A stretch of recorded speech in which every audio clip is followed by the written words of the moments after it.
Hello and welcome to this FinGraphs podcast on Dukascopy TV. Today we'll look at cryptocurrencies and at Bitcoin and Ethereum. We first start with Bitcoin. Last time we were very positive, we still are. We got some comments saying that we were not aggressive enough on our targets around 80,000. We do believe that that's where our methodology leads us to, 80, 90,000 for now. Once we get there, we'll be able to assess if there's further upside potential. So for now, Bitcoin is still uptrending on our weekly graph and probably into early next year. The impulsive 2 targets we can calculate do indeed lead us up to 80, 90,000. If we look at the daily, it's still in an uptrend. And we still believe that there is upside potential over the next few months and into next spring. And if we look at the hourly, it's also still in an uptrend. We're a bit exaggerated on our envelopes. Our risk index is sort of in the middle of the range.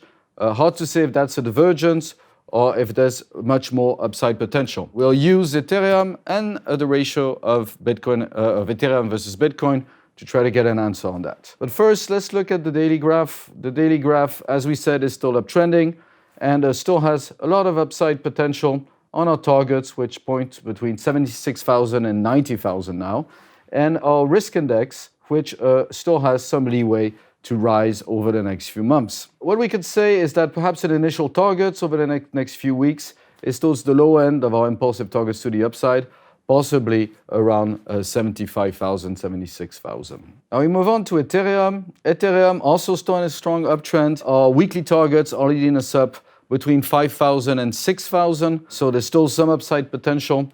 If we look at the daily here, it leads us up to 5,256, and we'll have a more closer look at it in a second. The risk index still has some leeway, but we do seem to have some kind of a divergence here between price and the index. So we're wondering if we're not going to get some kind of an intermediate correction, possibly or starting over the next couple of weeks and into late November, perhaps early December. If we look at the hourly, we are in a strong exaggeration. It could still lead us up to 5,141 on our impulsive 2 targets. The risk index is in the red, so it would point to the possibility of an intermediate top.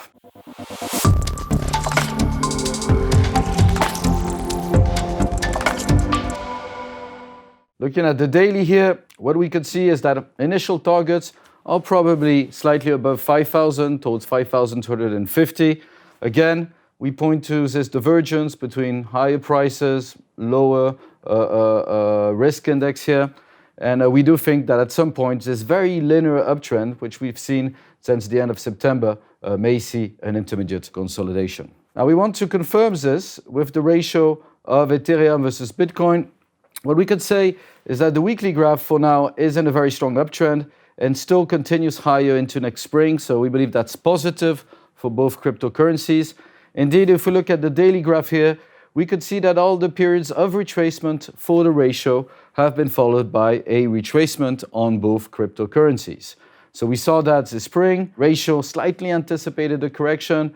We saw this fall. We can see that the ratio did linger on lower, slightly longer than both cryptocurrencies, but there's a good correlation between the ratio of Ethereum versus Bitcoin and both cryptocurrencies.